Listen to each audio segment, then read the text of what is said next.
제 삶에 있어서 가장 중요한 것이 두 가지 있는데, 첫 번째는 복음을 알고 깨달은 것입니다. 이것이 제가 지금 제 삶을 집중시켜주는 힘입니다. 여러분도 그렇겠지만 저는 제 삶 속에 있어서 아주 철저하게 복음을 깨달은 것이 제 삶의 전환점이 있습니다. 예수 믿고 구원받는다. 예수님이 나를 위해서 십자가에 달려 돌아가신다. 이것이 정말 내 가슴에 복음으로 확 와닿았을 때 세상 무엇과도 바꿀 수 없었습니다. 그래서 저는 36년 만에 이 주님을 만났습니다. 제가 모태신앙입니다. 3대째 크리스찬이고, 제 아버님이 장로님이시고, 신학교를 졸업했는데 부끄럽지만 36년 동안 복음이 가슴에 와닿지 않았는데 36년 만에 이 복음을 깨닫고 그동안 사회생활 하는 걸 정리하고 영국으로 선교사로 가게 되었습니다. 여러분도 마찬가지지만 우리가 우리의 삶에 이 복음을 알고 깨닫는 것, 이게 삶의 전환점이 됩니다. 이 십자가를 아니까, 깨닫게 되니까 두려운 게 하나도 없습니다. 밥을 굶어도 돈이 없어도 초라하지 않습니다. 이 복음을 알고 깨닫는 게 정말 중요합니다. 여러분도 마찬가지인 줄 압니다. 이 복음을 알고 깨달으시길 바랍니다. 이런 것을 가르쳐서 은혜 받았다, 그리고 이야기합니다. 그 다음에 저의 삶을 쭉 돌아보니까 하나님의 은혜라는 게 정말 중요하구나, 그것을 깨달을 수가 있었습니다. 내가 하나님의 은혜로 살고 내 삶 자체가 정말 하나님의 은혜구나, 그것을 깨닫고 나니까 또 감사와 함께 자신감이 생기는 것입니다. 삶이 은혜다. 나의 나된 것이 은혜고 내가 좀 숨쉬고 살아있는 것 자체가 하나님의 은혜구나. 그러니 든든합니다. 걱정할 것이 없습니다. 위대한 그 하나님이 나를 사랑해 주셔서 죽기까지 나를 사랑해 주셨다면 그 하나님께서 내 인생을 초라하게 준비하셨겠는가? 저는 그렇게 생각하지 않습니다. 여러분, 만일 우리 아버지가 억만장자라고 한다면 자녀된 내 삶을 초라하게 만드시겠습니까? 여러분, 우리 하나님은 억만장자하고도 비교할 수 없는 분입니다. 천하를 창조하신 분입니다. 지금도 세상을 다스리시는 분입니다. 그러니 겁날 게 뭐가 있습니까? 아주 자신감이 생기는 것입니다. 여러분, 은혜를 깨닫고 알게 되면요, 세상이 아주 우습게 보입니다. 그래서 크리스찬이 은혜를 깨닫고 복음을 알게 되면요, 긍정적인 사람이 안 될래야 안 될 수가 없습니다. 모든 것을 가능성을 가지고 보게 되고 모든 것을 밝게 봅니다. 모든 것을 아름답게 봅니다. 보려고 해서 그런 것이 아니라 은혜를 깨닫고 복음을 깨닫게 되면 자연적으로 그렇게 된다는 것입니다. 여러분, 세상 살면서 복잡하니까 모든 것 다 잊어버려도 좋습니다. 하지만 이 복음과 하나님의 은혜만은 잊어버리지 마시기를 바랍니다. 네? 절대 잊지 마십시오. 아무리 건망증이 있다 하더라도 하나님의 은혜와 복음만은 잊어버리지 마시기를 바랍니다. 쓸데없는 것, 남한테 돈 빌려준 거 이런 거 다 잊어버리십시오. 그러나 잊지 말 것은 이 복음을 붙드는 것, 하나님의 은혜를 붙드는 것, 이거 정말 중요합니다. 한때 건망증 시리즈가 참 유명했었는데 어느 어머니가 미장원에 가서 멋있게 자기 머리를 손질해야 되겠다 생각하고 미장원에 갔습니다. 미장원에 들어가자마자 오늘은 내가 정말 급하니까 30분 안에 머리 손질을 해달라고 부탁을 했습니다. 급한 일이 있어서 그러니까 꼭 30분 안에 머리 손질을 다 해달라고 부탁을 했습니다. 근데 의자에 딱 앉으니까 미장원 아가씨가 머리를 다 만져보더니까 사모님, 오늘 같은 날 파마를 하면 너무 멋있어 보일 것 같습니다. 한 10년은 더 젊어 보일 것 같습니다. 이 말에 그만 10년 젊어진다는 말에 시간 급한 건 잊어버리고 그냥 파마해라고 그랬습니다. 그래가지고 파마를 해버렸습니다. 여러분, 파마 한 번 하면 시간이 얼마나 걸립니까? 2시간 내지 3시간 걸립니다. 저도 우리 집사람 파마하는 거 제일 싫어합니다. 하나님 주신 머리를 왜 지 맘대로 꽂고 하는지 모르겠어요. 그냥 두면 좋을 텐데. 2시간 넘게 파마를 해서 기분 좋게 자기 집으로 파마가 보니 아주 집에 난리가 났습니다. 그날 자기 큰딸 결혼식인데 결혼식 참석하기 위해서 파마하러 갔는데 파마하러 간 사람이 안 오니까 얼마나 난리가 났겠습니까? 여러분, 우리가 세상을 살아가면서 깨닫고 기억해야 할 근본적인 것들이 참 많이 있습니다. 저는 그 가운데 가장 중요한 것이 이 복음이고 은혜라고 생각합니다. 다른 건 다 잊어버릴 수도 없고 하나님이 나를 구원하셨다. 그 은혜로 내가 세상을 살아가고 있다. 그것만은 잊지 마시기를 부탁을 드립니다. 여러분, 우리가 오늘 이 자리에 모였습니다. 예배드리기 위해서 모였습니다. 또 믿기 때문에 모였습니다. 그 여러분 무엇을 믿습니까? 무엇을 믿습니까? 참 한 번씩 신앙생활 하면서 답답할 때가 많이 있습니다. 강단에서 목사님이 자꾸 믿으라 믿으라 하는데 도대체 뭘 믿어야 할지 답답할 때가 참 많이 있습니다. 하나님이 꿈속에 다 나타나셔가지고 걱정하지 말아라. 이 삶은 내가 책임진다. 그럼 얼마나 신나겠습니까? 아마 예수 믿는 재미가 뭐 절로 날 것입니다. 그런데 이런 것도 없고 저런 것도 없고 그냥 믿으라고 하니 참 힘듭니다. 여러분, 우리 기독교의 본질은 하나님의 말씀입니다. 하나님은 우리에게 나타나지 않습니다. 하나님 우리에게 말씀하지 않았습니다. 아주 특별한 경우를 제외하고는 뭔가 체험케 하시지도 않습니다. 그런데도 믿으라고 말씀하십니다. 그래서 우리에게 주신 것이 바로 여러분이 가지고 있는 이 성경입니다. 여러분, 이 성경이 하나님이 나에게 주신 편지라고 한번 생각해 보십시오. 하나님이 내게 주신 편지입니다. 기왕이면 간단하게 몇 장으로 적어주셨으면 좋았을 텐데 좀 두껍고 복잡합니다. 이것은 우리 인간의 구조가 그렇게 간단하지 않기 때문입니다. 육체적인 구조도 복잡하지만 영적인 구조도 무지무지 복잡합니다. 그래서 이 어렵고 두껍고 복잡한 편지를 우리에게 보내주셨습니다. 그래서 하나님은 직접 육성으로 나타나셔서 여러분에게 말씀하시는 것이 아니고 또 꿈속에 나타나셔서 말씀하시는 것이 아니라 이 편지를 통해서 말씀을 통해서 우리 각자에게 말씀하시는 것입니다. 여러분 한번 생각해 보십시오. 만약 꿈속에 나타나시는 그 말씀이 또 내가 체험한 그 체험이 우리 신앙의 기준이 된다고 생각하면 아마 우리 기독교는 아주 복잡한 종교로 전락해 버렸을 것입니다. 아주 주관적이죠. 복잡합니다. 자기 마음대로 해석할 것입니다. 아마 배가 산으로 올라가는 그런 황당한 일이 일어날 것입니다. 어느 선생님이 학생들에게 질문을 했습니다. 사공이 많으면 배가 산으로 간다. 이 말이 무슨 뜻인가? 그래서 한 녀석이 자신있게 손을 들고 이렇게 말했습니다. 여럿이 힘을 모으면 불가능한 일도 가능하다입니다. 여러분, 하나님은 그렇게 안 하시고 말씀을 우리에게 주셨습니다. 그러므로 여러분이 성경을 읽을 때, 하나님 말씀을 들을 때 그것이 곧 하나님의 말씀입니다. 그것이 내게 주신 메시지입니다. 이 말씀을 통해서 우리에게 말씀하시기 때문입니다. 여러분, 하늘에 계시는 하나님, 지금 우리와 함께 하시는 하나님을 믿는다는 의미가 무엇입니까? 여러분, 하나님이 보여서 믿습니까? 또 말씀이 귀에 들려서 믿습니까? 아닙니다. 우리가 신앙을 가지고 믿는다는 의미는 하나님이 말씀하신 그 말씀을 믿는다는 것입니다. 약속의 말씀을 믿는 믿음, 약속의 말씀을 신뢰하는 믿음, 그 약속의 말씀을 믿기 때문에 우리가 하나님을 신뢰하는 것입니다. 이것이 신앙입니다. 여러분, 천국 다 있는 줄 믿고 계시죠? 천국 가기 위해서 지금 이 자리에 앉아 있는 게 아닙니까? 그런데 천국 가보신 분 있습니까? 보셨습니까? 아무도 가보지 않았습니다. 아무도 모릅니다. 그런데 믿습니다. 왜 믿습니까? 말씀에 기록되어 있기 때문입니다. 이것이 바로 우리가 가져야 할 믿음입니다. 믿음은 이 근거를 자기 자신에게 두는 것이 아니라 하나님의 말씀에 두는 사람입니다. 그걸 믿음이라고 이야기합니다.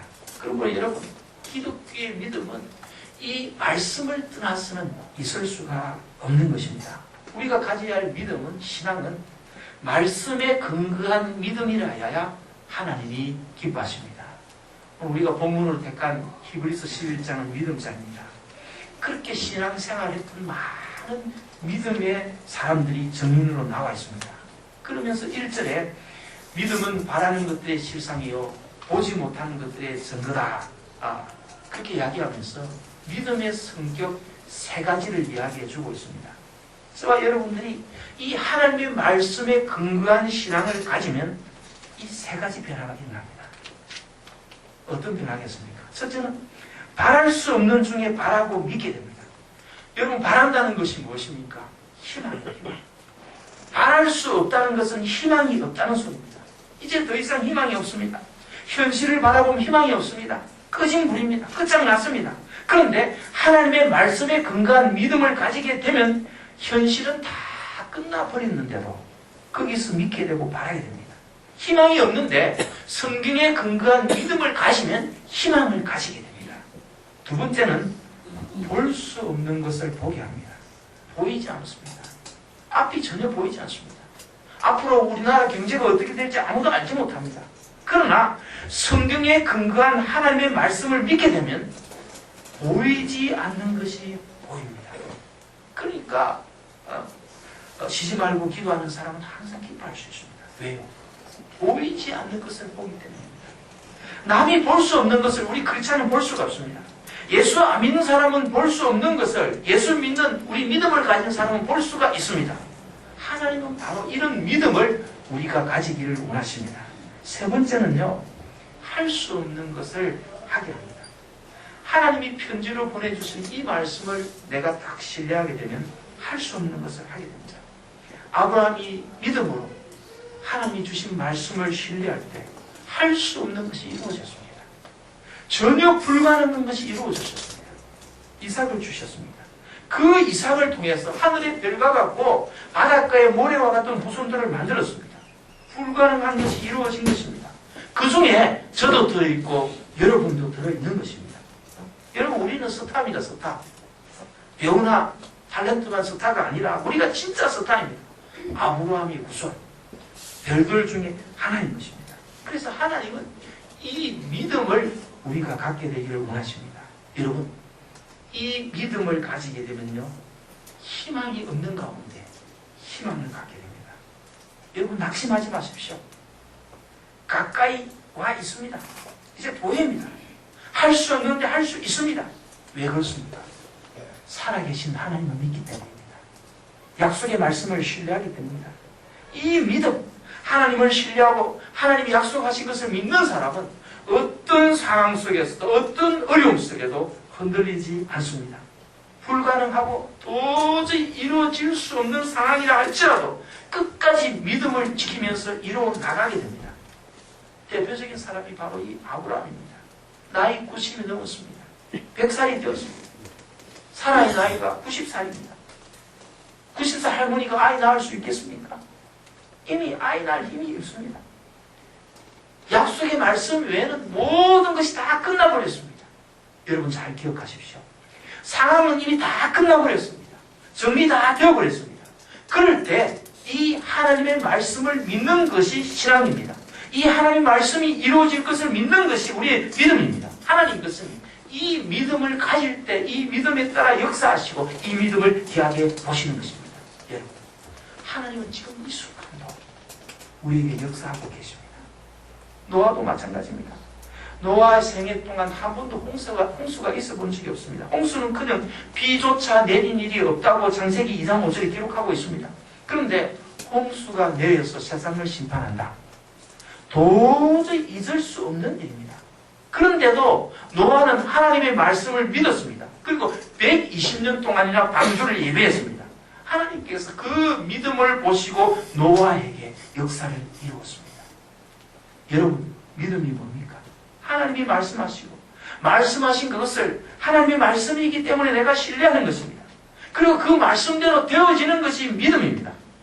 이 믿음을 가질 때 하나님이 기뻐하십니다. 여러분, 우리가 신앙생활을 하면서 때로 흔들릴 때가 있습니다.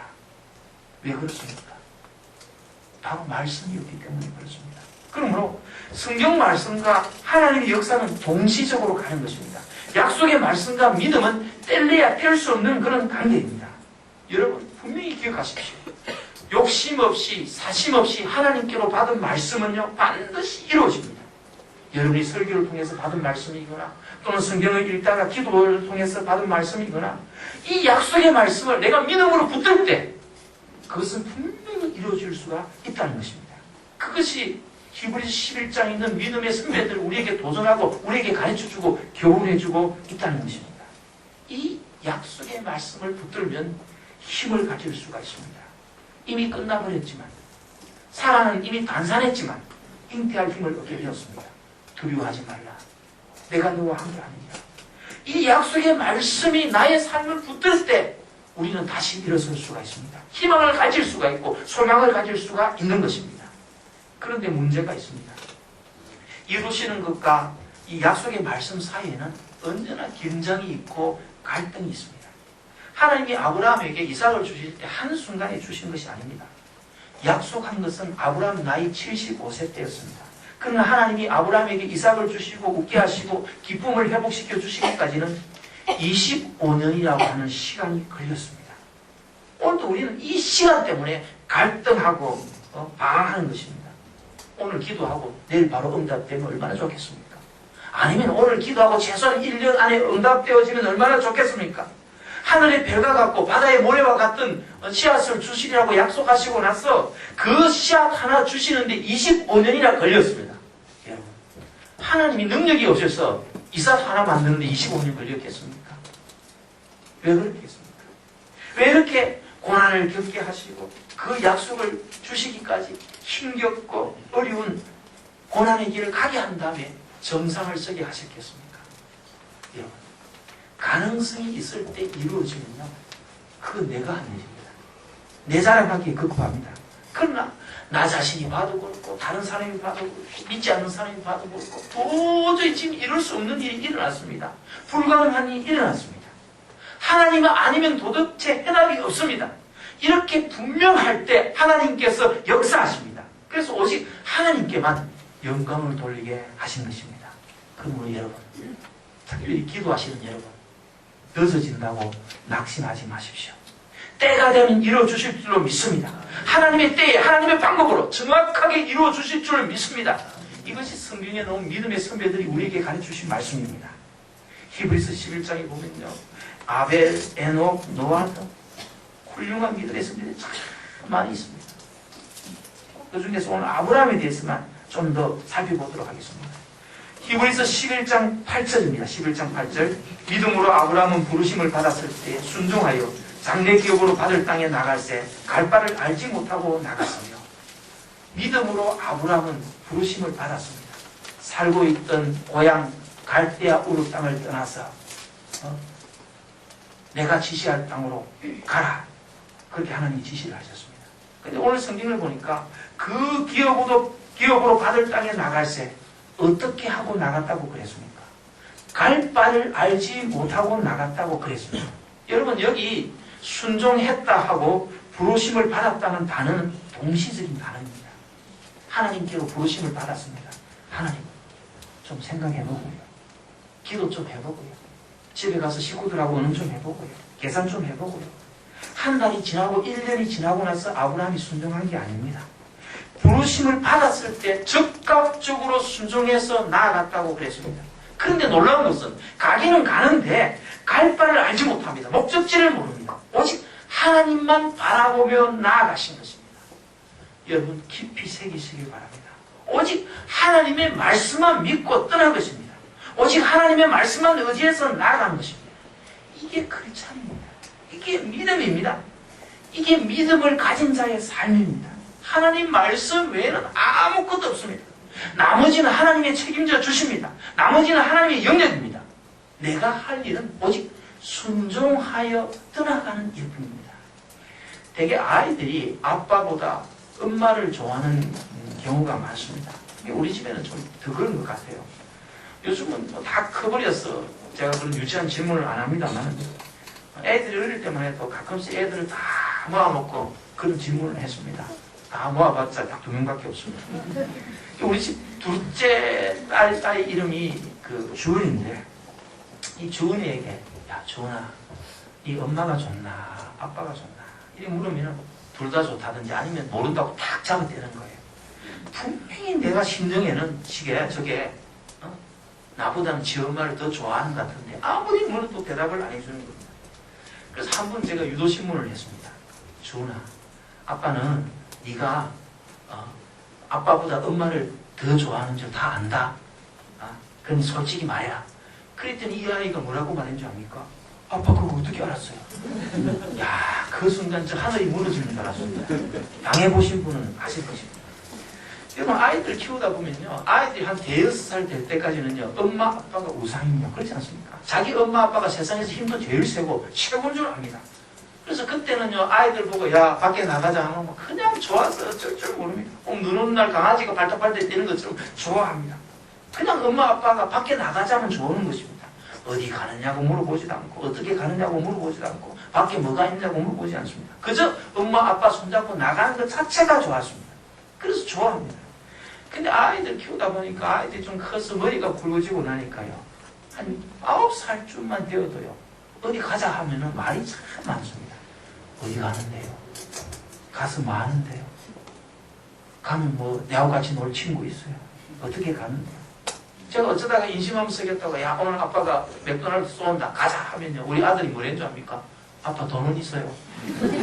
아이고, 아빠가 아무리 가난하지만은 맥도날드 가서 맥도날드 빵 사줄 능력이 안 되겠습니까? 아주 복잡합니다. 그냥 아빠가 가자 하면 따라 나서면 됩니다. 햄버거 집에 가자 놓고는 가서 야 이건 네가 계산해. 그걸 아빠 세상에 어디 있겠습니까? 따라 나서면 됩니다. 이거 그거 저거 따질 필요 없습니다. 아빠가 할 수 있는 일에 대해서는 아빠가 다 책임을 져줍니다. 오늘 저는 이 말씀을 이해하지 못하다가 이 아버지와 아들의 관계, 부모와 아이의 관계를 생각해 보면서 아브라함의 신앙이 이랬구나. 단순한 신앙, 순수한 신앙. 그저 하나님이 가라 하면 가는 것이고 서라 하면 서는 것이고 앞으로 어떻게 되는지는 알 수 없습니다. 그것은 하나님의 영역에 속한 것입니다. 여러분, 하나님은 언제나 우리에게 순종을 요구하십니다. 순종하고 가보니까 다 되었고 이루어지지 않은 것이 하나도 없습니다. 가보니까 모든 것이 하나님 뜻대로 다 되어 있습니다. 저와 여러분의 인생도 그렇게 되어야 됩니다. 지금은 내가 이해할 수 없지만 하나님은 설교를 통해서, 기도를 통해서, 말씀을 통해서 내가 약속해 주신 것이라면 우리 인간의 계산 영역을 뛰어넘은 하나님의 영역입니다. 인간의 영역을 뛰어넘는 하나님의 영역입니다. 순종하면 우리가 그 영역 속에 들어갈 줄로 믿습니다. 드디어 아브라함이 갔습니다. 무사히 정착했습니다. 젖과 꿀이 흐르는 가나안 땅에 정착해서는 어떻게 살았습니까? 아들, 딸 놓고 집 짓고 잘 먹고 잘 살았다 그랬습니까? 아닙니다. 9절 말씀에 이렇게 기록하고 있습니다. 믿음으로 저가 외방에 있는 것 같이 약속하신 땅에 우구하여 동일한 약속을 유업으로 함께 받은 이삭과 야곱으로 더불어 장막에 거하였으니, 자, 믿음으로 약속의 땅이 갔습니다. 젖과 꿀이 흐르는 그 가나안 땅에서 어떻게 살았다고 했습니까? 외방에 사는 것처럼 살았다고 했습니다. 외방이 뭡니까? 이방 땅입니다. 이방 땅. 전 지금 영국에서 사는데요, 영국에 살고 있는 우리 교인들은, 교민들은 전부 다 어떤 생각을 가지냐면 아브라함과 같은 생각을 가지고 있습니다. 믿음이 좋아시가 아니라 나는 언젠간 돌아가야지 어디로, 한국으로. 그런 생각을 가지고 삽니다. 마찬가지로 아브라함도 나는 돌아가야지 그 마음을 가지고 살았습니다. 아브라함이 그래서 텐트를 쳤습니다. 텐트를 쳤다는 것은 곧 돌아간다는 그런 의미입니다. 그래서 우리 크리스찬의 삶은 나그네 삶이다, 그렇게 이야기합니다. 믿음의 조상 아브라함이 그렇게 살았습니다. 여기 믿음으로 저가 외방에 있는 것 같이 약속하신 땅에 우구하여, 그런 말이 있는데 우구했다는 말 자체가 임시로 구했다는 그런 뜻입니다.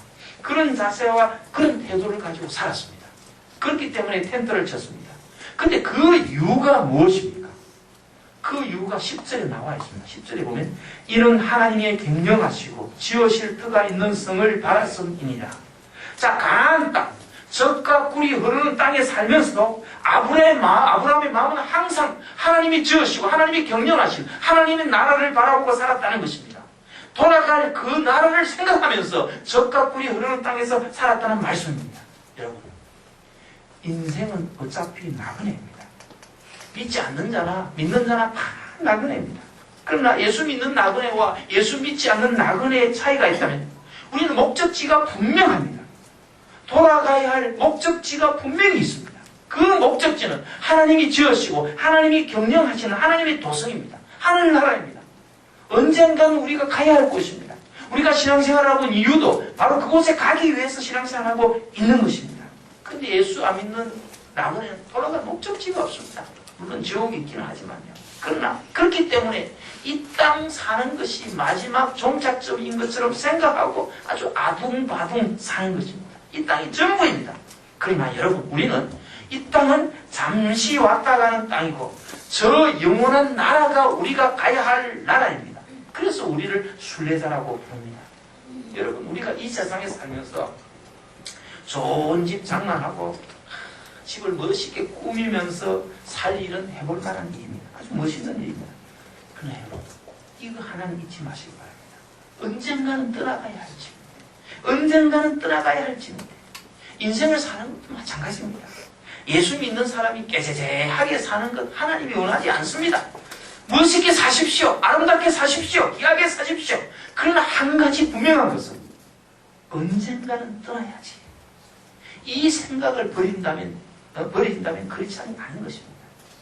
돌아간 하나님 나라. 그 하나님 나라가 우리를 기다리고 있습니다. 그렇기 때문에 하나님은 오늘 이 땅을 살아가는 우리 크리스천들에게 그냥 되는 대로 살라고 하지 않으시고 각자에게 사명을 주셨습니다. 여러분, 우리는 사명받은 나그네입니다. 지금 이 순간도 할 일이 있습니다. 하나님이 우리를 부르신 그 목적, 귀한 사역이 우리를 기다리고 있습니다.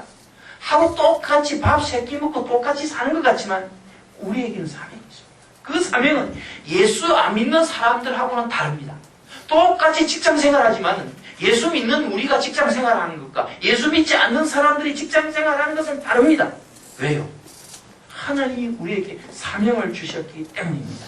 이 사명을 마치고 나면 하나님이 준비해 두신, 예비해 두신 그 영원한 나라가 우리를 기다리고 있습니다. 그러므로 우리는 그것을 생각하면서 지금 이 한순간 한순간을 어떻게 살아야 할 것인가를 생각해야 되는 것입니다.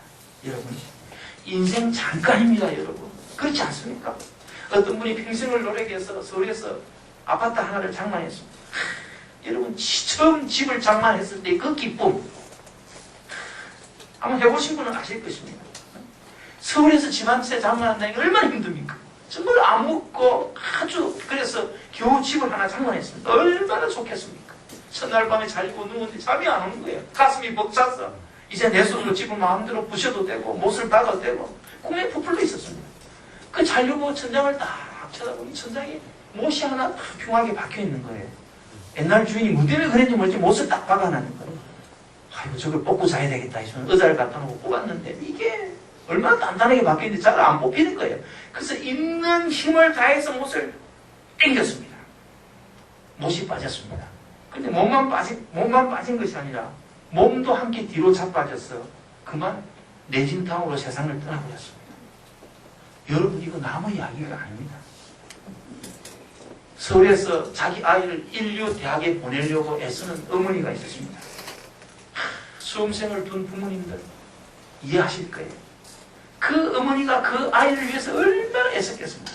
그래서인지는 모르지만 그 아이가 원하는 학과에 합격을 했습니다. 얼마나 엄마가 기뻤던지 그것이 충격이 되어서 그만 하루 만에 세상을 떠나버리고 말았습니다. 여러분, 아무리 인간적으로 발버둥 쳐보십시오. 그 자리가 그 자리입니다. 예수 안 믿는 사람은요, 나는 이것도 가지고 저것도 가졌고 그래서 좋다고 하는지 모르지만요, 예수 믿는 우리는요 그렇게 부럽지 않습니다.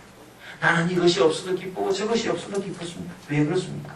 돌아갈 내 고향이 있고 하나님이 내게 주신 사명이 있기 때문에 그렇습니다. 여러분, 사명이 있는 사람을 하나님이 어떻게 하시는 줄 아십니까? 사명자의 길을 가는 사람에게 하나님이 어떤 축복을 주시는지 아십니까? 아브라함의 마지막 생애가 우리에게 그것을 보여주고 있습니다. 창세기 22장에 보면요, 아브라함의 노년에 하나님께서 아브라함을 시험하기를 원하셨습니다.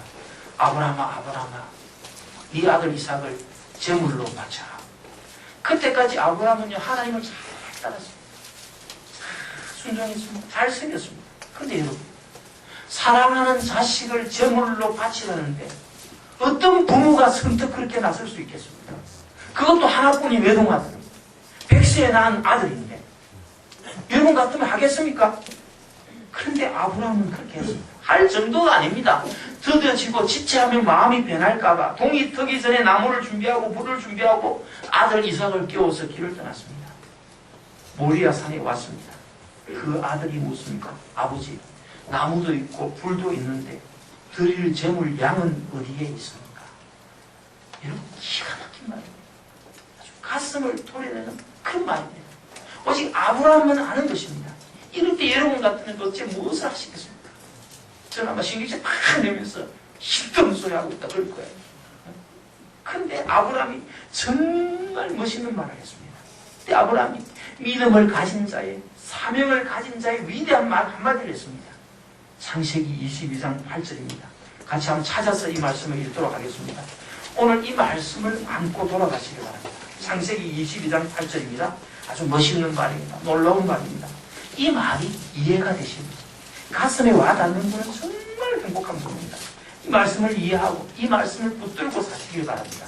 창세기 22장 8절 같이 아브라함이 가로되 아들아 번제할 어린 양은 하나님이 자기를 위하여 친히 준비하시리라 하고 두 사람이 함께 나아갔습니다. 여기 보면요, 하나님이 자기를 위하여 친히 준비하시리라. 정말 중요한 말씀입니다. 이 말씀에 밑줄 쫙 끄시고 별표 한 5개 적어놓으십시오. 네? 아들아 번제할 어린 양은 하나님이 누구를 위하여? 자기를 위하여 어떻게 하신다고요? 친히 준비하십니다. 믿음을 가진 사람, 하나님을 신뢰하는 사람, 그리고 순종의 길을 가는 그 사람에게 하나님은 자기를 위하여, 자기 영광을 위하여 친히 준비하십니다. 여러분, 이거 옛날 이야기가 아닙니다.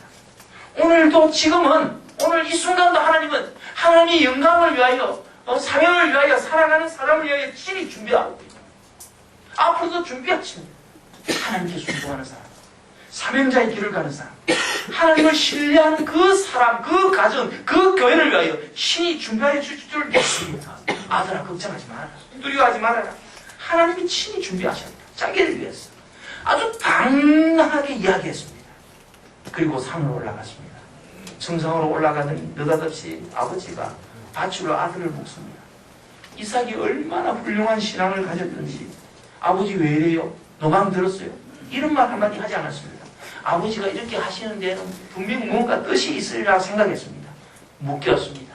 제단 위에 놓였습니다. 아버지가 칼을 떼어서 아들을 치려고 합니다. 그때 하늘에서 음성이 들립니다. 아브라함아 네 아들 독자에게 칼이 되지 마라.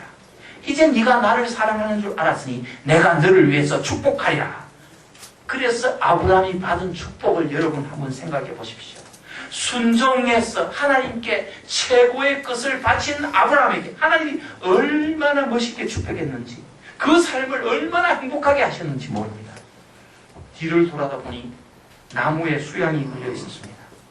그것을 잡아서 제물로 드렸습니다. 여러분, 믿음은 초라하지 않습니다. 믿음은 결단코 어리석지 않습니다. 믿음은 영광스러운 것입니다. 믿음은 축복스러운 것입니다.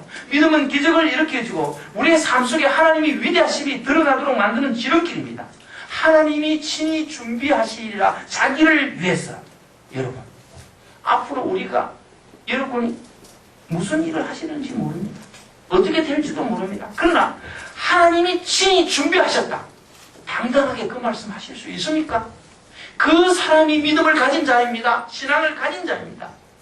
누가 그런 말을 할 수 있습니까? 하나님을 아는 사람, 하나님을 체험하는 사람, 하나님을 신뢰한 사람은 하나님이 친히 준비하셨다. 당당하게 이야기할 수가 있습니다. 여러분이 하나님의 영광을 위해서 살기로 다짐한다면 하나님께서도 친히 준비하십니다. 여러분 걱정하고 있는 사업도, 직장도, 결혼 문제도 다 친히 준비하십니다. 아들아, 하나님이 자기를 위하여 친히 준비하시리라. 하나님이 자기 영광을 위하여 친히 준비하시리라. 그래서 이 사건을 경험하고 난 다음에 아브라함이 그 땅의 이름을 여호와일이라고 불렀습니다. 이 뜻은 하나님이 우리를 위해서 준비하셨다는 뜻입니다. 여호와일에. 누구에게입니까? 믿는 자에게 우리를 위하여 준비하십니다. 여러분, 믿음은 순종입니다. 확신을 갖기 때문에 순종합니다. 묻지 않고 무조건 순종합니다. 갈 바를 알지 못하고 순종합니다. 나머지는 하나님이 다 책임져 주십니다. 내가 믿음의 삶을 살기로 결심했습니다. 하나님이 책임져 주십니다. 내가 사명자의 길을 가기로 결심했습니다. 하나님이 책임져 주십니다. 하나님이 준비해 주십니다. 여러분의 앞으로 남은 생애가 창세기 22장 8절 말씀이 여러분에게 간증이 되기를 주님의 이름으로 축원합니다. 기도하시겠습니다.